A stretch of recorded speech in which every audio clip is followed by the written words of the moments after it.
20-30টা কুকুর নিয়ে দুষ্ট লোকটা ঘুরে। মসজিদের ইমাম সাহেব বলতেছে, ভাইজান আগে তো কুকুর টুকুর পালতে দেখি না, এখন 20-30টা কুত্তা লইয়া ঘুরেন, কারণটা কি? কারেন্ট চলে আসছে আলহামদুলিল্লাহ। এখন সেই লোকটা বলতেছে, হুজুর এটা আপনি বুঝবেন না, বললেই তো বুঝি।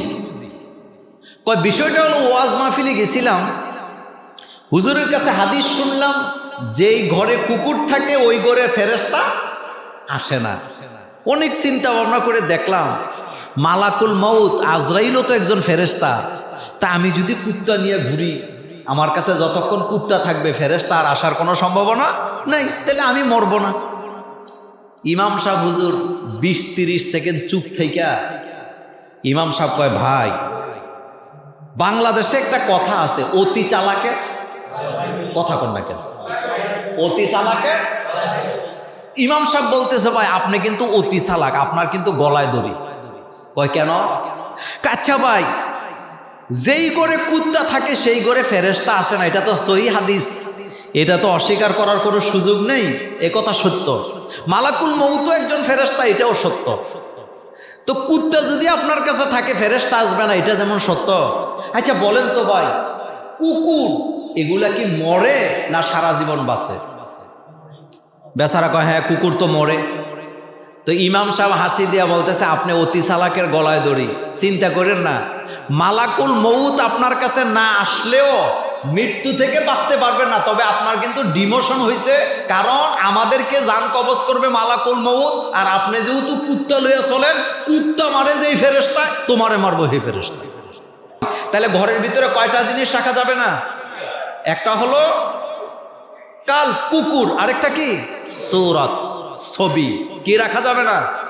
লটকায়া রাখা যাবে। এখন ফতুয়া সাহেব যে মোল্লা ভাই মোবাইলের ভিতরে যেটা আছে হেডা, এই ব্যাপার আরেকদিন লম্বা একটা আলোচনা দেব। তবে মোবাইলে যেটা আছে এটা ছবি নয়, এটা হলো ইমেজ। বলেন এটাকে কি বলে? টিপ দিবেন নাই, আয়নার সামনে যেটা দাঁড়ান এটা আর মোবাইলের জিনিসটা সেম। আপনি টিপ দিলে এটার কোনো কি নেই, অস্তিত্ব নাই।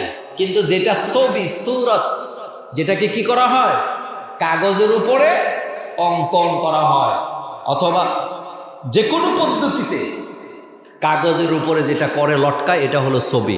এটা রাখা কি নাই, জায়েজ নাই। কোনো ব্যক্তি যদি কাউকে কাফের বলে গালি দেয়, প্রকৃত পক্ষে সে যদি কাফের না হয়, তাহলে গালিদাতা নিজেই কাফের হয়ে যায়।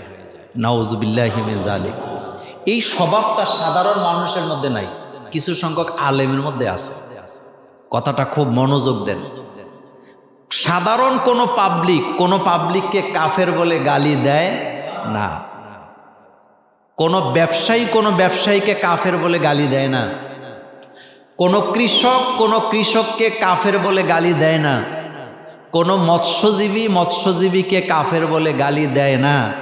কোনো আইনজীবীকে কাফের বলে গালি দেয় না। কিন্তু কিছু আলেম আছে, উনি আলেম হওয়ার পরেও অন্য আলেমকে কাফের বলে গালি দেয়। এই রকমের আলেম আমাদের বাংলাদেশেও আছে না নাই? বেজালটাই এই জায়গায়। সাধারণ মানুষ যদি কাউকে গালি দিত কাফের বলে, আমরা মেনে নিতে পারতাম। কিন্তু যেহেতু একজন আলেম হয়ে আরেকজন আলেমকে কাফের বলে গালি দেয়, বোঝা যাবে তার গোড়ায় কি আছে, গলত। এটা আমি বলি নাই, রাসূল বলেছেন। হযরত আবু যর রাদিয়াল্লাহু তাআলা আনহু তিনি বলেন, সামিয়া রাসূলুল্লাহ সাল্লাল্লাহু আলাইহি ওয়াসাল্লাম, আমি রাসূল করিম সাল্লাল্লাহু আলাইহি ওয়াসাল্লামের কাছ থেকে শুনেছি, ইয়াকুল, রাসূল বলেছেন, কি বলেছেন, মান দাআ রাজুলান বিকুফর। আবু যর বলেন, আমি রাসূলকে বলতে শুনলাম, রাসূল বলেছেন, কোন ব্যক্তি যদি কোন ব্যক্তিকে কাফের বলে গালি দেয়, কি বলে গালি দেয়? মান দাআ রাজুলান, কোন ব্যক্তিকে যদি গালি দেয় বিকুফরি, কাফের বলে, অথবা সে যদি বলে এই লোকটা আল্লাহর দুশমন, কথা কি বুঝতেছেন? তাইলে রাসূল বললেন, এই গালি দেওয়ার কারণে ওই ব্যক্তি যদি কাফের না হয়, ওই ব্যক্তি যদি আল্লাহর দুশমন না হয়, ইল্লা হার আলাইহি, এটা তার উপরে পতিত হয়। তার মানে বোঝা গেল কোনো আলেমও যদি কোনো আলেমকে কাফের বলে গালি দেয় আর তার ভিতরে যদি ঈমান থেকে থাকে, সে যদি কাফের না হয় নিজেই কাফের হয়ে যায়। এটা কত কঠিন কথা, কতটা সতর্কমূলক হাদিস এটা। এই হাদিস জানার পরেও আলেম হইয়া আলেমকে ফতুয়া দেওয়ার সময় ডাইরেক্ট কাফের কাফের ফতুয়া দেয়, এমন ঠিকাদার আমার বাংলাদেশে আছে না? না, এটা বুখারী মুসলিমের হাদিস, মুত্তাফাকুন আলাই, রাসূলের স্পষ্ট হাদিস। এটা হাদিসের মান সহি। বুখারী 3508 নম্বর হাদিস, মুসলিমের 226 নম্বর হাদিস। এটি রাসূল স্পষ্ট করে গেছেন, খবরদার কাউকে কাফের বলে গালি দিও না। কে কাকে কাফের বলে এটা আমাদের জানার দরকার নাই। যে ব্যক্তি কোনো ব্যক্তিকে কাফের বলবে অথচ ওই লোকটা সাক্ষী দেয় লা ইলাহা ইল্লাল্লাহ মুহাম্মাদুর রাসূলুল্লাহ, এ কথা যারা স্বীকার করে, এই ধরনের ব্যক্তিদেরকে যারা কাফের বলে গালি দেয়, সে নিজেও কাফের হয়ে যায়। এমনকি আপনি লোকটাকে দেখলে আপনি বুঝেন না সে কি কাফের না মুমিন, আপনি তাকে কাফের বলতে পারবেন না, কারণ তার হৃদয়ে যদি ঈমান থেকে থাকে আপনি ধরা খাওয়ার সম্ভাবনা আছে না নাই? বুখারীর হাদিসে আসছে, এই পৃথিবীতে লক্ষ লক্ষ মানুষ আছে যাদের হৃদয়ের ভিতরে ঈমান লুকায় থাকে। কিয়ামতের ময়দানে বিচার ফয়সালা হয়ে যাওয়ার পরে জান্নাতীরা জান্নাতে চলে যাবে, জাহান্নামীরা জাহান্নামে চলে যাবে। আল্লাহ রাসূল সাল্লাল্লাহু আলাইহি ওয়াসাল্লাম জাহান্নামের কিনারে যাবে, সেখান থেকে জাহান্নামীদেরকে বাছাই করে নিয়ে আসবেন। জাহান্নামীদের ভিতরে একদল জাহান্নামী থাকবে যাদের জোনাকি পোকার মতো তাদের ঈমানটা মিটমিট করে জ্বলতে থাকবে, তার মানে জাররা পরিমাণ। বুখারীর হাদিসে আসছে সরিষা পরিমাণ, আরেক হাদিসে আসছে জাররা পরিমাণ ঈমান নিয়েও যারা দুনিয়া থেকে বিদায় হয়ে গেছে তাদেরকেও আল্লাহ রাসূল জান্নাতে নিয়ে যাবেন। তাহলে জাররা পরিমাণ ঈমান যার মধ্যে আছে, এটা তো আল্লাহ ছাড়া আপনি বোঝার কথা না। এখন আপনি যদি কাউকে কাফের বলে গালি দেন তাহলে আপনি নিজেই কাফের হয়ে যাওয়ার সম্ভাবনা আছে না? নাই। এজন্য কথায় কথায় কাউকে কাফের বলার কোনো সুযোগ, সাবধান সাবধান, কাউকে কাফের বলবেন না আপনি, এটা বলতে পারেন না, কারণ সে কাফের না মুমিন এটা আপনার জানা না, এটা আপনার জানার কথা না, কারণ ঈমানটা এই জায়গায় লুকায় থাকে। কথা ঠিক না? ঈমানটা কোন জায়গায় থাকে? ঈমান কি দেখা যায়? ঈমান দেখা যায় না। তাহলে এই হাদিসে আমার আলোচনা শেষ, আমি ব্যাখ্যা দিলাম না। আমাদের দেশে এটা অহরহ চলে, অহরহ। তবে এটা সাধারণ পাবলিকরা এই গালিটা দেয় না, গালিটা জানি কারা দেয়? আলেম হইয়া আলেমকে গালি দেয়, কাফের বলে। দেখবেন অমুকে কাফের, তমুকে কাফের, তমুকে কাফের। মিয়া সাহেব সাবধান হন, আপনার গায়ের মধ্যে যত বড় পাঞ্জাবি থাকুক, আপনার মাথার মধ্যে যত বড় পাগড়ি থাকুক, যত বড় টুপি থাকুক, যত লম্বা দাড়ি থাকুক, আপনি যদি কাউকে কাফের বলে থাকেন, আপনি যদি কাউকে আল্লাহর দুশমন বলে থাকেন, সে যদি কাফের না হয়, আল্লাহর দুশমন না হয়, তাহলে আপনি নিজে কাফের, আপনি নিজে আল্লাহর দুশমন হয়ে যাবেন। এ কথা মোল্লার না আল্লাহর? আল্লাহ পাকের। এই হাদিসে এই আলোচনা আমার এখানে শেষ। এখন আসেন গালাগালির বিষয়, এখানে শেষ। এরপরে এখন যে বিষয়টা আমরা জানব, ঘরের ভিতরে যদি দুইটা জিনিস থাকে, আপনার বাসায় আপনার রুমে যদি দুইটা জিনিস থাকে, কয়টা? আপনার ঘরে রহমতের ফেরেশতা প্রবেশ করবে। আমাদের দেশে নাকি ইদানিং কিছু পিসাব বাইর হয়েছে, আমি নিজে দেখছি কিছু কিছু মুরিদের ঘরে যে পিসাবের ছবি না রাখলে নাকি এশক উঠে না। কি উঠে না? চিন্তা করতে পারেন? বাংলাদেশে নাকি কিছু পীর আছে, তাদের তরিকার ভিতরে এই কথাটা বাধ্যতামূলক, মুরিদের ঘরে পিসাবের ছবি থাকাই লাগবে। থাকতে হবে কেন? কারণ পিসাবের ছবি দেখলে নাকি এশক আসে, আল্লাহর কথা নাকি বেশি বেশি মনে হয়। নাউজুবিল্লাহ, বাসায় যায় কই, এটা কি খুব ভালো লক্ষণ? হযরতে আবি তালহা রাদিয়াল্লাহু তাআলা আনহু, তার থেকে হাদিস বর্ণিত, আন আবি তালহাতা ক্বালা ক্বালা রাসূলুল্লাহ সাল্লাল্লাহু আলাইহি ওয়াসাল্লাম, হযরতে আবু তালহা রাদিয়াল্লাহু তাআলা আনহু বলেন, রাসূল কারীম সাল্লাল্লাহু আলাইহি ওয়াসাল্লাম বলেছেন, লা তাদখুলুল মালাইকাতু বাইতান।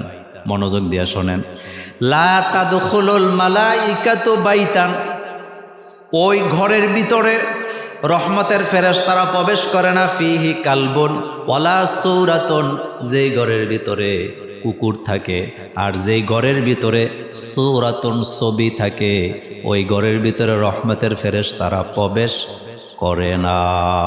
তাইলে কোনো মুরিদ যদি তার পিশাব যত বড় আল্লাহর ওলি হোক, সে যদি পানির উপর দিয়ে হেঁটেও যায়, এমন পীরের ছবিও যদি ঘরের ভিতরে রাখা হয়, ওই ঘরে রহমতের ফেরেশতা প্রবেশ করার কোনো সুযোগ নেই। একজন সাহাবা কাঁচা পেঁয়াজ খেয়ে মসজিদে ঢুকলেন। কি পেঁয়াজ? রাসূল বললেন, বেরিয়ে যাও, তোমার মুখে কাঁচা পেঁয়াজের গন্ধ। ফেরেশতাদের কষ্ট হয়। ফেরেশতাদের কি হয়? কষ্ট হয়। ফেরেশতারা তোমার কারণে বসতে পারে না। আর আমরা সবে মাত্র বিড়িটা ফালাইয়া মসজিদে যাইয়া নামাজে দাঁড়াই, যখন বলি ভাই বিড়ি খাইয়া নামাজ পড়তে আইস, কয় সৌদি আরবে গেছিলাম, হেগরও দেখছি বিড়ি খাইয়া অজুও করে না, যাইয়া নামাজ পড়ে। তো সৌদি আরবের লোকেরাকে ইসলামের দলিল নাকি? দলিল হইল আল্লাহ, আল্লাহ রাসূল, কোরআন হাদিস যেটা বলবে সেটাই মানা লাগবে। আচ্ছা, সৌদি আরবের সব লোক কি জান্নাতে যাবে? ইমান ছাড়া রাসূলের বংশের লোকও জান্নাতে যাওয়ার কোনো সুযোগ। নূহ আলাইহিস সালাম নবী, ছেলে জাহান্নামী। লূত আলাইহিস সালাম নবী, স্ত্রী জাহান্নামী। মোল্লার কথা না আল্লাহর কথা? খুব মনোযোগ দেন। লূত আলাইহিস সালাম নবী, কিন্তু তার স্ত্রী জাহান্নামী। হযরতে নূহ আলাইহিস সালাম নবী, তার ছেলে জাহান্নামী। হযরত ইব্রাহিম আলাইহিস সালাম নবী, তার বাবা জাহান্নামী। আমার কলিজার ভাইয়েরা, বিশ্ব নবী তিনি নবী, কিন্তু তার চাচা জাহান্নামী। এই জন্য খবরদার, দুইটা জিনিস ঘরে রাখাই যাবে না। লা তাদখুলুল মালাইকাতু বাইতান, যেই ওই ঘর, ফিহি কালবুন ওয়ালা সূরাতুন, যেই ঘরের ভিতরে কুত্তা থাকে। কি থাকে? কুত্তা, কুত্তা, কুকুর। কুত্তাই তো বলেন। এক ভদ্রলোক নাকি ওয়াজ শুনতে গেছে, তো ওয়াজের মধ্যে এই হাদিসটা শুনছে, যে ঘরে কুকুর থাকে ফেরেশতা আসে না। তো তার চিন্তা দেখেন, দুষ্ট মানুষের চিন্তাও কি দুষ্ট টাইপের। সে চিন্তা করলো, কুকুর থাকে যেখানে, ফেরেশতা যায় না সেখানে, তো মালাকুল মউত আজরাইলও তো একজন ফেরেশতা। তো আমি যদি সারাদিন কুত্তা লইয়া ঘুরি, আমার কাছে আর আসতে, আমি আর মরব না। 20-30টা কুত্তা, ইদানিং বাংলাদেশও এরকম কিছু লোক আছে, 10-12টা কুত্তা লইয়া ঘুরে, আবার ব্লগ বানায়। কি বানায়? ব্লগ বানায়। কুকুর লালন পালন করা জায়েজ আছে, তবে শর্ত সাপেক্ষে। এই আলোচনাটা পরে করি, যেহেতু এই কথাটা আমার গুরুত্বপূর্ণ। তো 20-30টা কুকুর নিয়ে ঘুরে, সে মাঝখানে থাকে। ঘুমের সময় চতুর্দিকে কুকুর থাকে, সে মাঝখানে থাকে। কুকুর কিন্তু মালিকের খুব কি হয়? আনুগত্যশীল হয়। আহারে, কিছুদিন আগে আমি লুৎফর রহমান সাহেবের বাড়িতে গেছিলাম একটা প্রোগ্রামে। আল্লামা লুৎফর রহমান, ওনার বাড়িতে 2টা কুকুর ছিল। হুজুর এই কুকুরগুলোকে খাওয়াইতেন। নিজের চোখে দেখে আসলাম, উনি চলে গেছে, কিন্তু কুকুরগুলো ওনার কবরের পাশে যেয়ে বসে থাকে। ওনারে দাফন করার পর থেকে কুকুরগুলা ওনার কবরের পাশে ঘোরাফেরা করে। আপনি চিন্তা করতে পারেন, কুকুর মনিব চিনে, কুকুর কি চিনে? কফিল, মালিককে চিনে। তো 20-30টা কুকুর নিয়ে দুষ্ট লোকটা ঘুরে। মসজিদের ইমাম সাহেব বলতেছে, ভাইজান আগে তো কুকুর টুকুর পালতে দেখি না, এখন 20-30টা কুত্তা লইয়া ঘুরেন, কারণটা কি? কারণ চলে আসছে, আলহামদুলিল্লাহ। এখন সেই লোকটা বলতেছে, হুজুর এটা আপনি বুঝবেন না, বললেই তো বুঝি। কয় বিষয়টা হলো, ওয়াজ মাহফিলে গেছিলাম, হুজুরের কাছে হাদিস শুনলাম, যেই ঘরে কুকুর থাকে ওই ঘরে ফেরেশতা আসে না। অনেক চিন্তা ভাবনা করে দেখলাম, মালাকুল মউত আজরাইলও তো একজন ফেরেশতা। তা আমি যদি কুত্তা নিয়ে ঘুরি, আমার কাছে যতক্ষণ কুত্তা থাকবে ফেরেশতা আর আসার কোনো সম্ভাবনা নেই, তাহলে আমি মরবো না। ইমাম সাহেব হুজুর 20-30 সেকেন্ড চুপ থেইকা ইমাম সাহেব কয়, ভাই বাংলাদেশে একটা কথা আছে, অতি চালাকে কথা কন না কেন, অতি চালাকে। ইমাম সাহেব বলতেছে, ভাই আপনি কিন্তু অতি চালাক, আপনার কিন্তু গলায় দড়ি। কয় কেন? আচ্ছা ভাই, যেই ঘরে কুত্তা থাকে সেই ঘরে ফেরেশতা আসে না, এটা তো সহি হাদিস, এটা তো অস্বীকার করার কোনো সুযোগ নেই, এ কথা সত্য। মালাকুল মউত একজন ফেরেশতা, এটাও সত্য। তো কুত্তা যদি আপনার কাছে থাকে ফেরেশতা আসবে না, এটা যেমন সত্য। আচ্ছা বলেন তো ভাই, কুকুর এগুলা কি মরে না সারা জীবন বাঁচে? বেচারা কয়, হ্যাঁ কুকুর তো মরে। তো ইমাম সাহেব হাসি দিয়া বলতেছে, আপনি অতি চালাকের গলায় দড়ি। চিন্তা করেন না, মালাকুল মউত আপনার কাছে না আসলেও মৃত্যু থেকে বাঁচতে পারবেন না, তবে আপনার কিন্তু ডিমোশন হয়েছে, কারণ আমাদেরকে জান কবজ করবে মালাকুল মউত, আর আপনি যেহেতু কুত্তা লইয়া চলেন, কুত্তা মারে যেই ফেরেশতা, তোমারে মারবো সেই ফেরেশতা। সুতরাং মৃত্যু থেকে পালায়া থাকার সুযোগ নাই। তো আমি যে হাদিস আপনাকে বলছিলাম, এটা বুখারীর হাদিস, মাসনাদ আহমদ সহিহ মুসলিমের হাদিসে এসছে, রাসূল করিম সাল্লাল্লাহু আলাইহি সাল্লাম বলেছেন, লা তাদখুলুল মালাইকাতু বাইতান ফিহি কলবুন ওয়ালা সূরাতুন। যেই ঘরের ভিতরে কুকুর থাকে, যেই ঘরের ভিতরে ছবি থাকে, ওই ঘরে আল্লাহর রহমতের ফেরেশতা প্রবেশ করতে পারে না, কিন্তু ছবি লটকায় রাখে। আমি এক ঘরের ভিতরে যাই দিই, দেয়ালটা যত বড়, রবি ঠাকুরের এত বড় একটা ছবি লটকায় রাখছে। উনি একজন শিক্ষক মানুষ। আমি বললাম, ভাইজান রবি ঠাকুরের এত বড় ছবি? কয়, ওনার খুব ভক্ত, তো ওনার সাহিত্য আমার কাছে ভালো লাগে, এই জন্য ওনার ছবিটা আমি লটকে। আমি বলছি, ভাই এই ছবি যতক্ষণ থাকবে আপনার ঘরে ফেরেশতা আসার কোনো সম্ভাবনা নাই। তাহলে এই ঘরে কি আসবে? জিন আসে, ভূত আসে, যার কারণে ছেলে মেয়ে পেশাব করে। যেই ঘরে ইসলাম নাই, কোরআনের তেলাওয়াত নাই, যেই ঘরে সূরাতুল বাকারার তেলাওয়াত করা হয় না, সেই ঘরে জিন থাকে, ভূত থাকে, দুষ্ট শয়তান থাকে, তার ছেলে মেয়েরা যার কারণে দুষ্টামি করে। রাসূল করিম সাল্লাল্লাহু আলাইহি সাল্লাম বলেছেন, ওই ঘরে দুষ্ট জিন প্রবেশ করতে পারে না যেই ঘরে সূরাতুল বাকারা তেলাওয়াত করা হয়। সুবহানাল্লাহ বলবেন না? কোন সূরা? আল্লাহ রাসূল বলেছেন, সূরাতুল বাকারা যেই গৃহে তেলাওয়াত করা হয়, যেই বাড়িতে তেলাওয়াত করা হয়, যেই এলাকায় তেলাওয়াত করা হয়, সেই এলাকায় দুষ্ট জিন আসতে পারে না। তাইলে প্রত্যেকটা ঘরে ঘরে কোরআনের তেলাওয়াতের দরকার আছে না? তাহলে দুইটা জিনিস ঘরে রাখা যাবে না, বলেন কয়টা? এক ব্যক্তি কুত্তা একটা ফালছে, তো ওর বাড়িতে আমি গেছি, কুকুরের নাম রাখছে স্টিবোয়া। স্টিবোয়া এটা অস্ট্রেলিয়ার একজন ক্রিকেটার ছিল, ছাত্র জীবন, তখন আমি ছাত্র। তো ওনার ঘরে বসে আছি, উনি কুকুরের ডাক দিচ্ছে, মানে বলতেছে স্টিভটা আজকে কিছু খায় নাই। আমি বললাম, মুসলমানের ছেলের নাম স্টিভ, এটা কেমন কথা? তা আমি হাসি দিয়ে গেলাম, আপনার স্টিভ কি ছেলে না মেয়ে? কয়, কেন ছেলে মেয়ে হবে? তাই আমি গেলাম, কি কয়, এটা তো কুত্তা। রুচি দেখছেন? রুচি, মানুষের রুচি হয় এমন। এখন বলে দে এই মাসালাটা, কুকুর পালা নাজায়েজ না, বাড়ি পাহারা দেওয়ার জন্য। কি? বাড়ি পাহারা দেওয়ার জন্য, ফসলের জমি পাহারা দেওয়ার জন্য, এলাকা পাহারা দেওয়ার জন্য কুকুর পালার মধ্যে কোনো দোষের কিছু, কিন্তু এটাকে বুকে লিয়ে ঘুমানো, কিছু কিছু পাশ্চাত্যের মেয়েরা আছে বিয়া করে না, কুত্তার লগে ঘুমানো। এই কথাগুলো সত্য না মিথ্যা? আপনি মানুষের রুচি কত বিকৃত হলে, মানে তারা আবার ফতুয়া কি দেয় জানেন? কয়, পুরুষে যদি বিয়ে করি তারা বেইমানি করে, কষ্ট দেয়, গায়ে হাত তোলে, এই জন্য কুত্তারে বিয়ে করে রাখছি, কুত্তা আমার সাথে বেইমানি করবে না। এখানে কি আছে? ডিস্টার্ব আছে। জাপানে কয়দিন আগে দেখলাম একটা কুত্তা সাজছে, মানে কুকুরের সুরত কি করছে, সবগুলা কিয়ামতের আলামত। কিসের আলামত? আল্লাহর সৃষ্টিকে বিকৃতি করা যায় না। তো যাই হোক, আমি এই হাদিসের আলোচনাটা এখানে শেষ করলাম। তাহলে ঘরের ভিতরে কয়টা জিনিস রাখা যাবে না?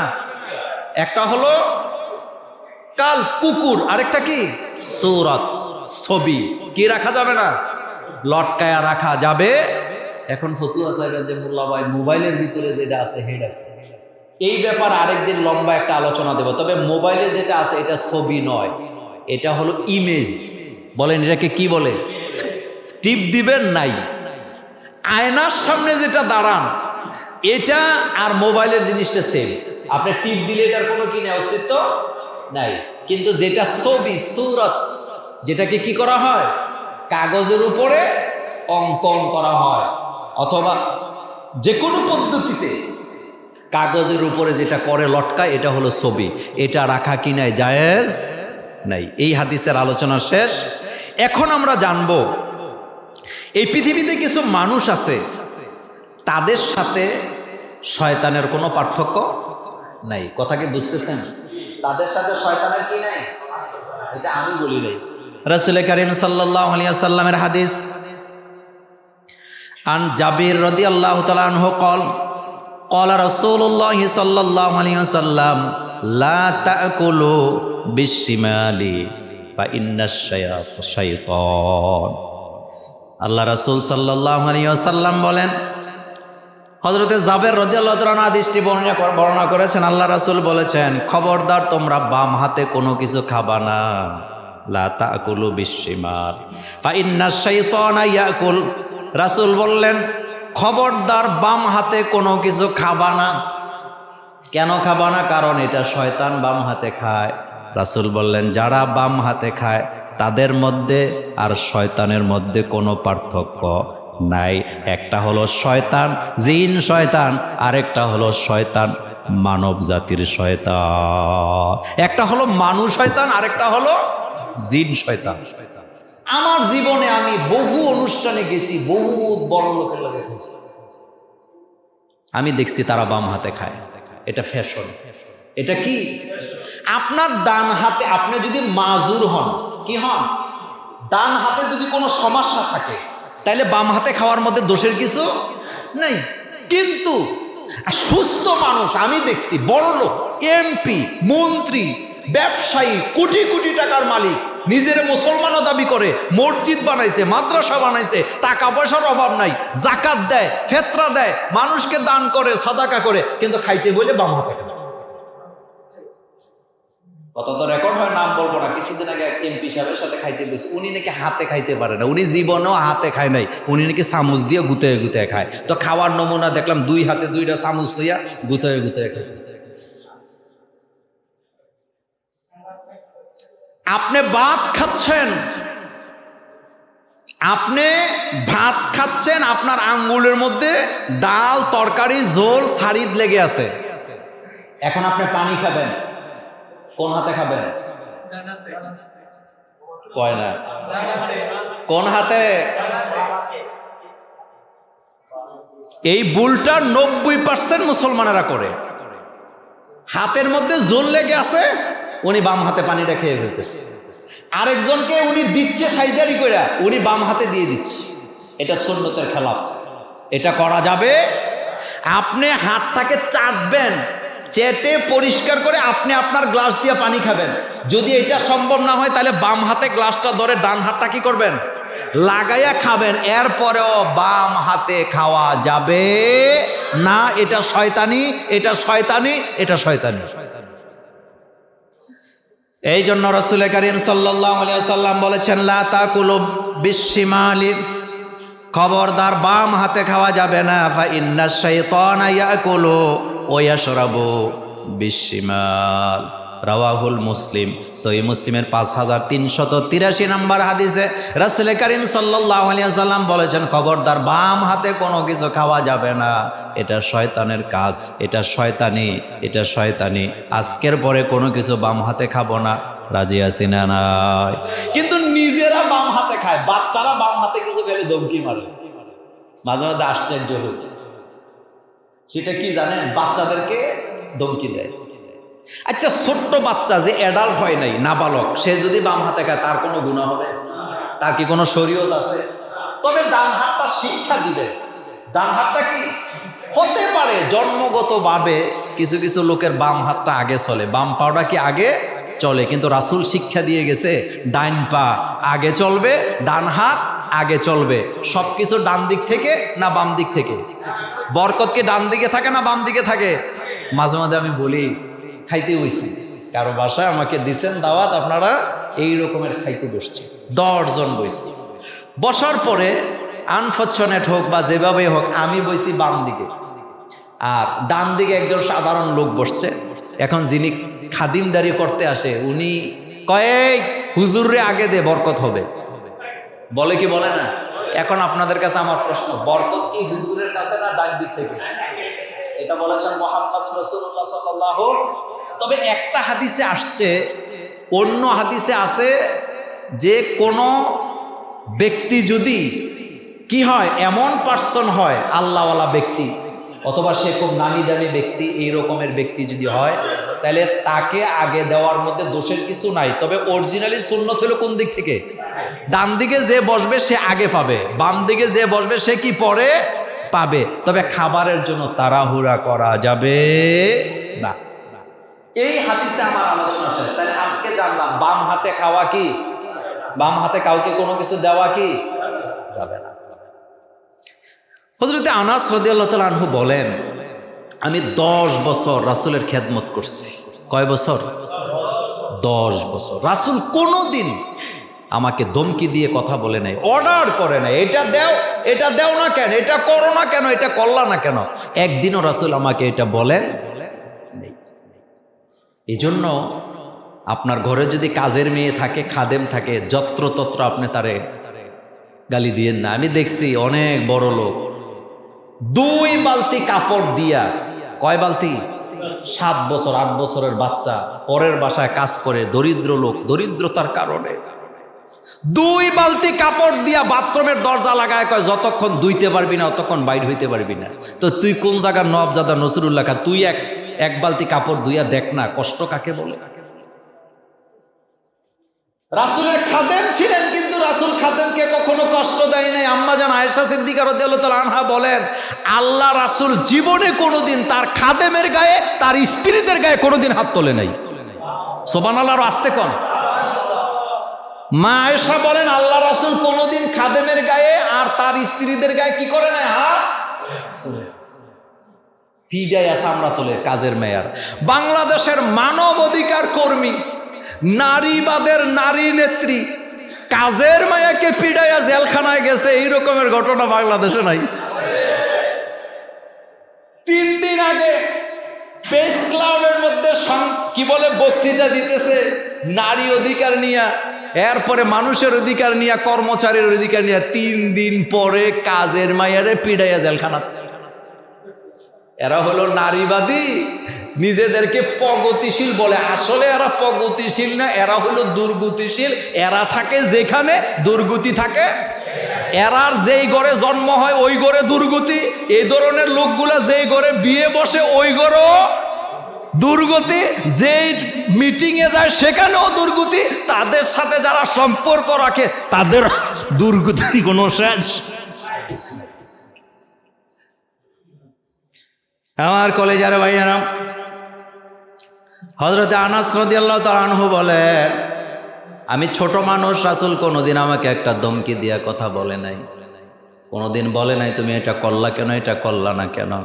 আমি আমার জীবনে আল্লাহ রাসূলের মতো এত কোমল হৃদয়ের মানুষ দেখি না। এই জন্য কথায় কথায় কাজের লোককে মারা ধরা যাবে, এই অত্যাচার আমাদের দেশে আছে না নাই? ইসলাম কি শিক্ষা দিয়ে গেছে। এরপরে আজকের আরেকটা গুরুত্বপূর্ণ আলোচনা, সেটা হলো যার সাথে যার মহব্বত তার সাথে তার, আসতে কইছেন, তার সাথে তার। এই জন্য কার সাথে মুআমালাত আপনার, আপনি কার সাথে চলেন, আপনি কার সাথে বন্ধুত্ব রাখছেন, কার জন্য ভালোবাসাটা বিলাইয়া দিছেন, আপনাকে এটা পরীক্ষা করে দেখতে হবে। নামাজিদের সম্পর্ক নামাজিদের সাথে হয়, আল্লাহওয়ালাদের সম্পর্ক আল্লাহওয়ালাদের সাথে হয়, নৈতিক চরিত্রের অধিকারী লোকদের সম্পর্ক নৈতিক চরিত্রবানদের সাথে হয়। আর একজন গাঞ্জাখুর জানে গাঞ্জা কোথায় পাওয়া যায়। কথা কন না কেন? একজন ফেন্সিডিল খুল জানে কোন দোকানে গেলে ফেন্সিডিল পাওয়া যায়। এতে মানুষের চেহারা দেখলে বুঝে তার কাছে গাঞ্জা আছে।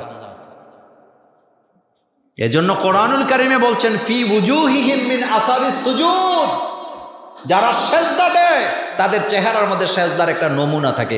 এই নমুনাটা আবার কপালে দাগ পড়া মনে করেন না। আমাদের দেশে মনে করে কপালে যার দাগ পড়ছে ওইটাই এইটা। ফি উজুহিহিম মিন আসারিস সুজুদের ব্যাখ্যায় এসছে আমার কলিজার ভাইয়েরা, লোকটা যে নামাজি, তার লেনদেন, তার কথাবার্তা, তার আচার আচরণ, তার মুআমালাত, কার সাথে সে চলে, কার সাথে তার ভালোবাসা, এটা দেখলেই বোঝা যাবে লোকটা নামাজি। সুবহানাল্লাহ পড়েন। এটা দেখলেই বোঝা যাবে লোকটা কি নামাজি। তার উঠা বসা, তার মুআমালাত, তার চরিত্র, তার আচার আচরণ দেখলে বোঝা যাবে ফি উজুহি মিন আসারিস সুজুদ। এটা সেজদার নমুনা। এই জন্য দেখবেন এলাকার মহল্লার নামাজি লোকদের সম্পর্ক থাকে ইমামের সাথে। কথা কি ঠিক বললাম? আর যেতে নামাজের কাছেও নাই তার সাথে ইমামের সম্পর্ক থাকার কোনো সম্ভাবনা নেই।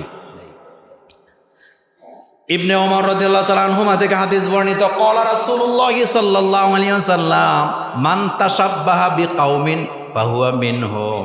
রাসূল করিম সাল্লাল্লাহু আলাইহি ওয়াসাল্লাম বলেন, যার সাথে যার মহব্বত তার সাথে তার হাসর। বলেন, যার সাথে যার মহব্বত তার সাথে তার হাসর। বসতেন, যার সাথে চলতেন, যার সাথে মুআমালাত, যার সাথে উঠা বসা ছিল, যার সাথে আপনার হৃদয়ের ভালোবাসা ছিল, তাই আমাদের ময়দানে আপনি যখন দাঁড়াবেন তাকায় দেখবেন তারা আপনার কাছেই আছে।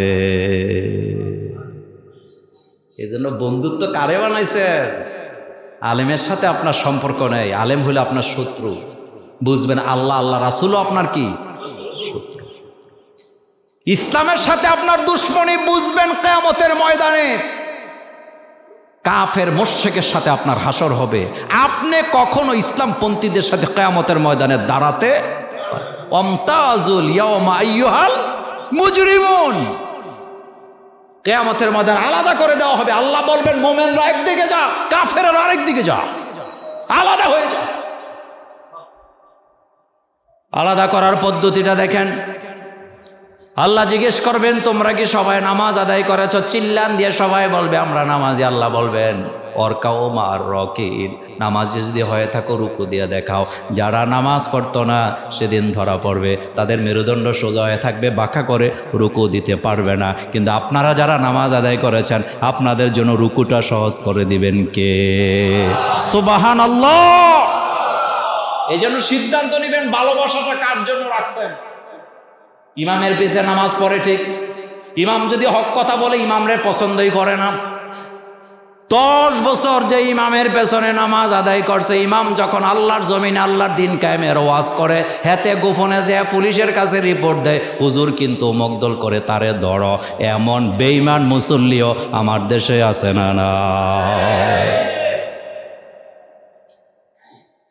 যে ইমামের পেছনে 10 বছর নামাজ আদায় করলা, রুকু দিলা, সেজদা দিলা, ইত্তেবা করলা, সেই ইমাম যখন আল্লাহর জমিনে আল্লাহর দিন কায়েমের কথা বলে তখন ইমাম সাহেব তার শত্রু হয়ে যায়।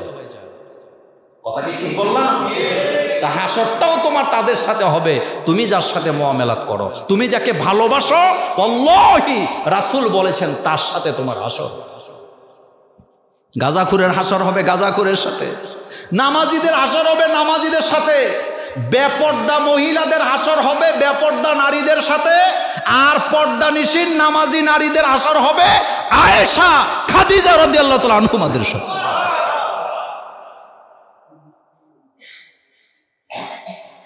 এজন্য সতর্ক হওয়ার দরকার আছে না নাই?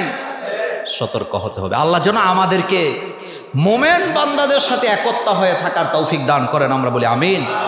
আমার কলিজার ভাইয়েরা, আজকের পৃথিবীতে আযাব গজব আছে না নাই?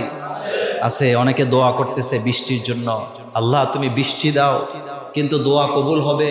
দোয়া কবুল হওয়ার জন্য কিছু শর্ত আছে না নাই? দোয়া কবুলের কিছু শর্ত আছে। তা আজকে আমি এই অবস্থা আপনাদেরকে একটা কথা বলি, সেটা আল্লাহর সাহায্য পেতে হলে 3টা গুণ অর্জন করতে হবে। বলেন কয়টা? আপনি যদি সর্বক্ষেত্রে আল্লাহর সাহায্য অর্জন করতে চান তাইলে কয়টা গুণ অর্জন করতে হবে? তিনটা। আমার কলেজার ভাইয়ারা, এক নাম্বার, আল্লাহর কাছ থেকে যদি আপনি সাহায্য পেতে চান আপনাকে মোমেন হওয়া লাগবে। মোমেনের বিকল্প কিচ্ছু নাই। ইমানকে ঠিক করা লাগবে। আল্লাহ কোরআনে বলছেন ওয়ালা তাহিনু ওয়ালা তাহজান ওয়া আনতুমুল আ'লাউনা ইন কুনতুম মুমিনিন। চিন্তার কোনো কারণ নাই, দুশ্চিন্তা করো না, টেনশন করো না, পেরেশানি হয়ো না। তোমরা যদি মোমেন হও আমি আল্লাহ তোমাদেরকে সাহায্য করব। ওয়াদা কার? ইন্নাল্লাহা ওয়াদাকুম ওয়াদাল হক। আল্লাহ বলেন আমি যে ওয়াদা করি আমার ওয়াদা সত্য। এজন্য আল্লাহর কাছ থেকে যদি সাহায্য পেতে চায় আগে ইমানকে কি করতে হবে? মজবুত। গীবত মহামারী আকারে চলছে, গালাগালি মহামারী আকারে চলছে, আমানতের খেয়ানতদারি মহামারী আকারে চলছে। আপনি যদি খোঁজ নিতে থাকেন, আমি মোল্লা নাজিম আপনাকে লিখে দিয়ে দিলাম, আমি শুদ্ধ। আপনি যদি খবর নেন তাহলে লাখে একজনকেও সঠিকভাবে আমানতদারিতে পাওয়া যায় না। সেই যুগে এখন আমরা আছি না? না, আমানতের খেয়ানত হচ্ছে জায়গায় জায়গায়, কথায় কাজে খেয়ানত। আপনি একটা কথা কাউকে বলছেন, ভাই কথাটা কারো কাছে বললো না, এটা তোমার কাছে আমানত, 10 মিনিট পরে বলে দেয়। কথা কি ঠিক বললাম? আমানতের খেয়ানত হচ্ছে কিনা? তাহলে বোঝা গেছে ইমান কি নাই, ঠিক ইমান ঠিক নেই। ইমান ঠিক থাকলে আপনি কখনো এই কাজ করতে পারবেন না। আমার কলেজার ভাইয়েরা, আল্লাহ রাব্বুল আলামিন বলছেন আল্লাহমুখী হও, আল্লাহর কাছে সাহায্য চাও। নিজের মোমেনের বৈশিষ্ট্য হলো, আল্লাহ রাব্বুল আলামিন বললেন মোমেনের বৈশিষ্ট্য হলো আল্লাহর কাছে তারা চায়। আর আল্লাহ পাক বলছেন উদউনি আস্তাজিব লাকুম। আমার বান্দারা যখন আমাকে ডাকে আমি অবশ্যই আমার বান্দার ডাকে সাড়া দে। আল্লাহ যদি আমাদের ডাকে সাড়া না দিতেন আমাদের উপায় ছিল না। তাহলে 1 নাম্বার গুণ, আল্লাহর কাছে সাহায্য চাইতে হলে কয়টা গুণ অর্জন করা লাগবে? 3টা। তার মধ্যে প্রথম হলো ইমানকে কি করা লাগবে? ঠিক করা। লা ইলাহা ইল্লাল্লাহু মুহাম্মাদুর রাসূলুল্লাহ সাল্লাল্লাহু আলাইহি ওয়াসাল্লাম। আমানতু বিল্লাহি ওয়া মালাইকাতিহি ওয়া কুতুবিহি ওয়া রুসুলিহি ওয়াল ইয়াউমিল আখির ওয়াল কদরি খাইরিহি ওয়া শাররিহি মিনাল্লাহি তাআলা ওয়াল বাসি বাদাল মাউত। 2 নাম্বার গুণ, সাহায্যটা চাইতে হবে নামাজের ভিতরে। 5 ওয়াক্ত নামাজ নাই, মাঝে মধ্যে জুমার নামাজ পড়ে। কথা কি শুনতেছেন? 5 ওয়াক্ত নামাজ নাই, মাঝে মধ্যে জুমার নামাজ পড়ে। বিপদে পইরা 10 কেজি জিলাপি লইয়া মসজিদে যাইয়া হুজুরের পকেটে 100 টাকা দিয়া বলতেছে হুজুর বড় বিপদে আছি, দোয়া কইরা দিয়েন। এই রকমের জিলাপি দিয়া নিজে নামাজ না পড়া দোয়া করলে দোয়া কবুল হবে না, হবে না, হবে না। এটা মোল্লার কথা নয়, এটা আল্লাহর কথা। আস্তাঈনু বিস-সাবরি ওয়াস-সালাত। আল্লাহ বলতেছে সাহায্য চাও নামাজের মাধ্যমে। মোল্লার কথা না, আল্লাহর কথা। সাহায্য চাও কিসের মাধ্যমে? ওয়াস্তাঈনু বিস-সাবরি ওয়াস-সালাত। নিজে নামাজ পড়ে না, 10 কেজি জিলাপি ক্যান্টনমেন্ট থেকে কিনে না 1000 টাকার নোট মোল্লা নাজিমের পকেটে দিয়া হুজুর দোয়া করেন বিপদে আছি, কোনো লাভ নাই। কারণ বিপদে পড়বে যারা নামাজে দাঁড়াইয়া সাহায্য চাইবে তারা। এই কথা কি আমার না আমার আল্লাহ? সূরাতুল বাকারা আল্লাহ বলছেন ওয়াস্তাঈনু বিস-সাবরি ওয়াস-সালাত। বান্দারে সাহায্য চাও নামাজের মাধ্যমে, সাহায্য চাও নামাজের মাধ্যমে। ওয়াস্তাঈনু বিস-সাবরি ওয়াস-সালাত, ধৈর্যের মাধ্যমে, নামাজের মাধ্যমে আমার কাছে সাহায্য চাও, আমি আল্লাহ অবশ্যই তোমাকে সাহায্য করব। লম্বা লম্বা সেজদা দেন। হযরতে ফাতেমা রাদিয়াল্লাহু তাআলা আনহা বলেন আমি আমার পিতা রাসূলুল্লাহ সাল্লাল্লাহু আলাইহি ওয়াসাল্লামকে জিজ্ঞেস করলাম, বাবা আপনি আমাকে বলেন তো বিপদে পড়লে আমি কি করব? আল্লাহর নবী বললেন ফাতেমা রে, যখন এই বিপদে পড়বা নামাজে দাঁড়ায়া যাও। কোথায় দাঁড়াও? নামাজ, নামাজ, নামাজ, সালাত, সালাত, সালাত। নামাজের ভিতরে দোয়া কবুল হয়। কিসের ভিতরে? নামাজ পড়েই না। নামাজের 5 ওয়াক্ত আজান হয়, মসজিদের সামনে দিয়া চলে যায়, কিন্তু মসজিদের ভিতরে ঢুকতে রাজি না। 3 নাম্বার গুণ হলো নিষ্ঠাবান হওয়া। নিষ্ঠার মাধ্যমে আল্লাহর কাছে সাহায্য চাইতে হবে। নিষ্ঠাবান হওয়া, নিষ্ঠার ব্যাখ্যা আমি করতে পারবো না, আমার হাতে এত সময় নাই। তবে একটা কথা আপনাদেরকে বলে দিয়ে যাই, লোক দেখানো হলে হবে না। লোক দেখানো হলে হবে না। আমার কথায় কেউ মাইন্ড খাইয়েন না, কষ্ট পাইয়েন না। নামাজ পড়তেছেন বৃষ্টির জন্য, কিসের জন্য? কিন্তু নামাজের সামনে 110টা ক্যামেরা, এটা কাটতে দিও, এটা আবার ফসার করো না, বিপদে ফেলাইবা। আপনি সাহায্য চাচ্ছেন আল্লাহর কাছে, লোক দেখানো হতে পারে। প্রচার করা আমি নিষেধ করি না, নাজায়েজ বলি নাই, কিন্তু বিষয়টা যদি হয় লোক দেখানো কেন্দ্রিক, তাহলে এই ইবাদত কি কবুল হবে? ওয়ামা উমিরু ইল্লা লিয়াবুদুল্লাহ মুখলিসিনা লাহুদ্দিন। ইখলাসের সাথে চাইতে হবে, ইখলাস থাকা লাগবে আপনার মধ্যে। ইখলাস দান করতে হবে ইখলাসের সাথে, সাহায্যটা চাইতে হবে ইখলাসের সাথে, যা কিছু করবেন আপনার মধ্যে ইখলাস থাকতে হবে। সব কাজ কাকে খুশি করার জন্য? আল্লাহকে খুশি করার জন্য। এই নিষ্ঠার মাধ্যমে যদি আপনি সাহায্য চাইতে পারেন, এই 3 ধরনের গুণ যদি আপনার মধ্যে থাকে, আপনাকে সাহায্য করবেন কে? আর এই 3টা গুণ নবীদের ভিতরে আছে না? না, নবীদের ভিতরে ছিল। আমার কলিজার ভাইয়েরা, এই যে গরম তো আপনারা দেখছেন, এটা তো কিছু না। গরম মূলত আসে জাহান্নাম থেকে। কোত্থেকে আসে? ইন্না জাহান্নামা কানাত মিরসাদা। জাহান্নামের শাস্তির কথা কোরআন হাদিসের ভিতরে 1000-এর 1 ভাগও আল্লাহ বলে নাই। কারণ রাসূল বলছেন জাহান্নামের সব শাস্তির কথা যদি দুনিয়ার মানুষকে জানানো হয়, মানুষগুলা মানসিক রোগী হয়ে যাবে। এই জন্য আল্লাহ কোরআনে বলছে ইন্না জাহান্নামা কানাত মিরসাদা। জাহান্নাম হলো একটা গোপন ফাঁদ। সুবহানাল্লাহ পড়েন। জাহান্নাম হলো একটা গোপন ফাঁদ। আপনি গোপন ফাঁদ কারে কয়? যেই জায়গার খবর শিকার জানে না। শিকার, আচ্ছা, যেই জায়গায় ফাঁদ পাচ্ছেন আপনি, শিকার যদি জানতো এই জায়গায় ফাঁদ আছে, সে কি ধরা দিত? আর আল্লাহ কোরআনে বলছেন ইন্না জাহান্নামা কানাত মিরসাদা লিত্তাগিনা মাআবা লাবিসিনা ফিহা আহকাবা লা ইয়াযুকুনা ফিহা বারদা ওয়ালা শারাবা। আপনি তো পত্রিকায় পড়তেছেন, সোশ্যাল মিডিয়াতে দেখতেছেন হিটস্ট্রোকে মানুষ মারা যায়, কিন্তু জাহান্নামের ভয়াবহের কথা তো আমরা জানি না।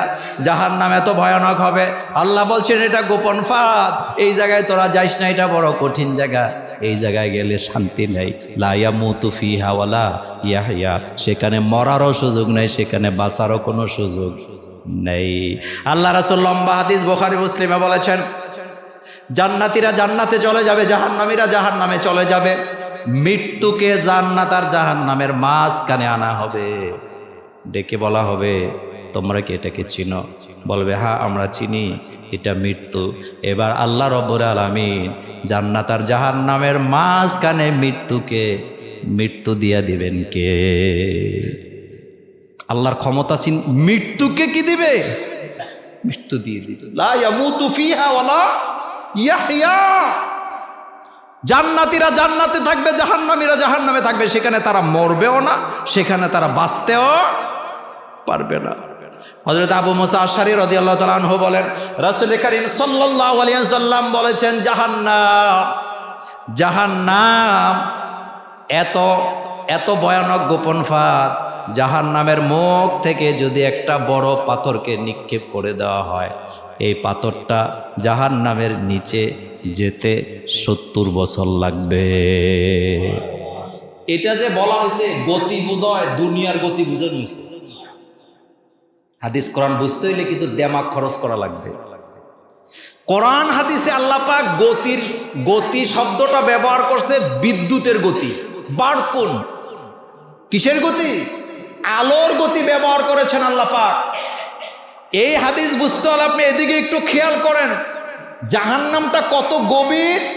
বলা হয়েছে জাহান্নামের মুখ থেকে যদি পাথর ছুঁড়ে দেওয়া হয়, আর এটা যদি আলোর গতিতে নিচের দিকে যেতে থাকে, যেতে যেতে যেতে যেতে সময় লাগবে 70 বছরের উপরে। তবুও কিন্তু হাদিস কিন্তু শেষ হয় না এখনো। আল্লাহ রাসূল বলছেন তবুও কিন্তু জাহান্নামের শেষ সীমানায় পৌঁছতে পারবে না।